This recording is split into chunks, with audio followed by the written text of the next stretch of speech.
Hey folks, Dave Parrish here at Knack Builders. Do me a favor, if you like these videos, like it on YouTube, and better yet, subscribe to the YouTube channel. This one's going to be pretty quick today. Here's the topic. It's just a tip when you're importing records, how to match connections. And it's actually a trick. If you're importing a lot of records, let's say you have a company that has contacts, and you're setting up your database, and you're going to you used to have them on spreadsheets, or different people have them in their own spreadsheets or contacts thing, and you export them, you aggregate them into a spreadsheet, and you want to upload them. Well, what you have to do is match the company, I'll go through this in detail, for the contact to your company's table. And it has to be spelled exactly the same. And if you're doing a lot of them, you can do processes of trying to clean it all up. But if you're doing a lot of them, chances are you're still going to miss something. And I'm going to show you a quick trick on how to deal with that after the fact. When you end up with stuff that wasn't matched, the company's blank, and now you need to figure out and get these assigned appropriately to the right company. Thanks, I'll be back.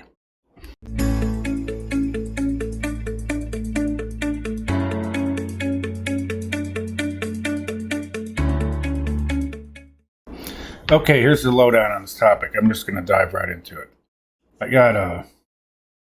I'm using one of Knack's template apps, and we have companies, and we have a list of various companies, and child records to that are contacts. Makes sense, right? Each company or each contact is connected to the parent record, a company, based on this name. Now, I mentioned before, and by the way, I'm doing this because I just had a client call the other day, and he was doing a bunch of imports with the same type of thing. Usually you're dealing with a lot of records. It's just a handful, which we have here for the explanation, but you'll get the point. We have contacts. Now, let's say that scenario I gave you. You're going out to your salespeople, for example, and saying, give me a list of all your contacts and fill in this information. So let's pretend we're doing that. I have a list here. Now, there's only 3 of them. Again, this comes into play when you have hundreds. If it was 50 of them, you could probably just deal with it manually. But you'll get the point here. Now, here's what you end up finding. If people are aggregating this from their own sources, they're going to have this here. And you're going to find this. I see it all the time. This company called Corbe. This first one's called Corbe, Inc. Second one's Corbe, has a space in it. And the last one is the correct one. And by the way, you have to put these first, if you want to match them, into companies, so it has something to go find.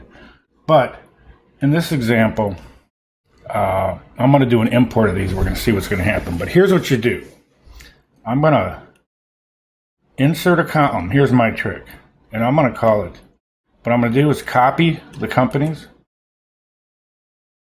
Let's just do this. And I'm going to read it. We're doing a second thing. I'm going to rename it special field. I always put an asterisk in it. And I'm going to call it text. Okay? I'm going to save that as a CSV. And then I'm going to go over to my contacts thing. And I'm going to do the same thing. I'm going to add the field. And I'm going to call it the same thing. We're going to match 2 companies. One's the connection. One, I'm calling this text. Company text. And I'm going to put it right next to this thing. You'll see why. Now let's go do an import. Records. Here's all the contacts. Let's import records.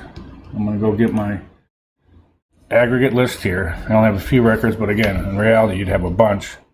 We're not matching it. We want to put new ones. Each one.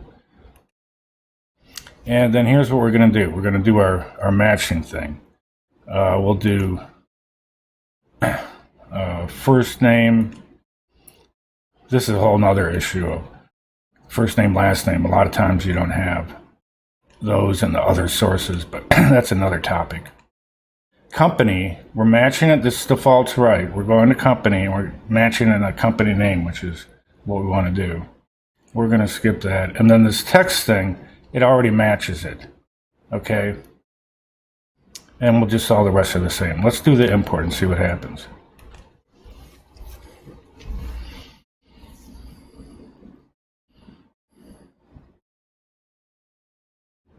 Okay, we have them in here. Let's go look for them. I'm going to redo this.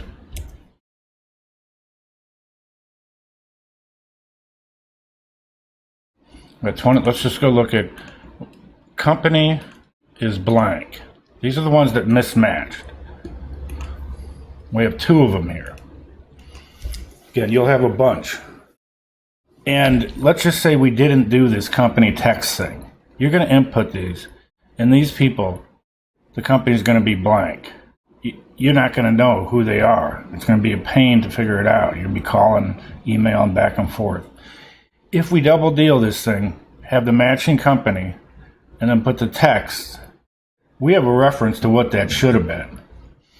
And hopefully you don't have hundreds of these. I've usually never do. We have, I don't know, a couple dozen maybe that were matched improperly. And so we're just going to do this manually. This is the whole gist of my thing. We know this was Corbet, but it's just spelled differently. So we just go here and go find Corbet. Makes it really easy to find those outliers. Corbet. Now they're matched correctly. After you do them all, you can delete this. You won't even need it. I'm doing this through the back end, but a lot of my clients don't deal with the back end, and they don't want to. So sometimes I go make a special page that's temporary. It's the fix-it page where they basically see the same information. And we already matched them, so there's no blank, but it'll be, you can have them all and they can scroll through, or you can filter that table to only show blank connected companies, and then they can just go one by one and do them. I had one company that had actually a whole bunch of them, but they just put some intern on it, or maybe they even hired a temp just to come in and do that. It's a nice little trick. I use it regularly when you're doing a lot of imports, and that's the deal. Appreciate it. Thanks, folks.